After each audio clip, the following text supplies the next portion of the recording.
Será que o resultado positivo da Petrobras, com recorde de produção em 2024, vai afetar o consumidor com redução do custo do combustível na bomba? Direto do Rio de Janeiro, o meu parceiraço e mestre, Rodrigo Vigan. Fala, Rufo. Grande abraço para você e para o nosso amigo espectador, internauta do Máquinas na Pan. Fiquei sabendo que você fez um tour europeu lá pela Escandinávia e ficou relativamente impactado, impressionado positivamente como que os governos de países da Escandinávia conseguem manter os preços de seus combustíveis bastante acessíveis à população, embora não sejam alguns deles, né, não sejam grandes produtores de petróleo. Talvez a exceção aí seja a Noruega. Pois bem, qual a diferença, basicamente, entre o que acontece aqui no Brasil, não vou nem extrapolar para a América do Sul e países da Escandinávia? Por que os preços aqui são considerados caros? Em primeiro lugar, porque o poder de compra do brasileiro é bem menor do que de um habitante, de um morador de um país europeu, ainda mais da Escandinávia, que tem um dos maiores IDHs, Índice de Desenvolvimento Humano, de todo o planeta. Tem o também chamado Custo Brasil.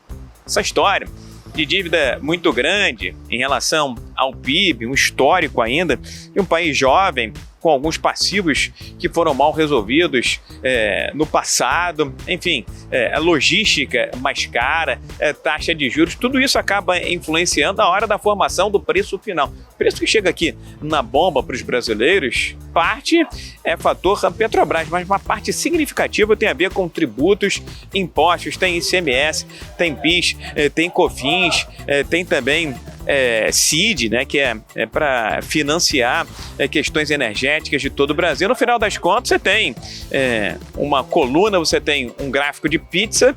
Talvez o preço do combustível Petrobras represente apenas uma parcela, talvez um terço do preço final. O restante são todos esses tributos, impostos e condições impostos embutidos dentro do litro do diesel, da gasolina e também do etanol. É importante lembrar, meu caro Rufo, que a Petrobras começou a adotar no ano passado uma nova política de preços, que continua mantendo as mesmas métricas, as mesmas referências, mas o petróleo do tipo Brent e ainda o dólar frente ao real aqui no mercado interno. Mas o que mudou, basicamente, da política anterior para essa nova política? Antigamente, no passado recente, era a política da paridade. O preço do barril do petróleo no mercado internacional subia, o dólar dava uma xiringada aqui, essa diferença era repassada diretamente para a bomba aqui nos consumidores. Essa nova política adotada pela Petrobras evita justamente o repasse dessa chamada instabilidade, volatilidade, seja interna, seja externa, de certa forma preservando, tendo uma relação amiga, friendly, como se diz no mercado, entre o produtor, as distribuidoras, os postos e principalmente o consumidor. Então, essa instabilidade, essa volatilidade não é repassada à torta e à direita para o preço dos combustíveis. Para que você tenha uma ideia, no ano passado, a Petrobras mexeu no preço da gasolina uma vez só. Foi em meados de 24, ali na casa dos 7%. Aí você me pergunta, né, Rufo, ouvintes, espectadores, internautas desse Máquinas da Pan, mas a Petrobras não poderia fazer alguma coisa para baratear o preço desse combustível ou para favorecer a população brasileira em não repassar as volatilidades para o consumidor interno?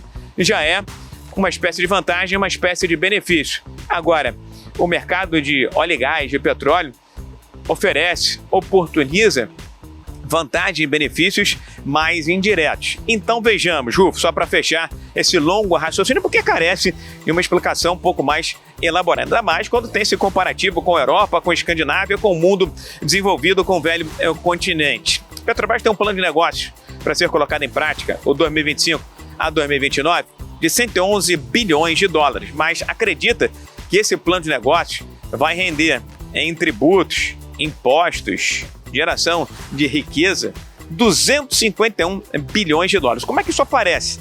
Através de pagamento de royalties, através de pagamento de participações especiais. Participação especial é uma taxa extra cobrada em campos altamente produtores, com alta produtividade, com volume alto de produção, e, é claro, na geração de investimentos, emprego e renda. Então, o plano é de 111 bilhões de dólares. Indiretamente, a Petrobras acredita que vai ajudar a economia nacional governo federal, entes federativos, estados e municípios, com um montante de 251 bilhões de dólares. Ou seja, é uma colaboração, uma ajuda, uma participação indireta diante de toda essa discussão. Por que os preços para nós brasileiros são tão caros, são tão inacessíveis para muitos que ganham pouco e têm um poder de compra bastante enxuto e resumido, meu caro Rufo? Espero ter explicado aqui toda essa questão envolvendo preços de combustíveis no Brasil, vis-à-vis comparação com o velho continente. Depois você me conta mais aí sobre essa viagem que deve ter sido maravilhosa. Rufo, grande abraço para você, hein?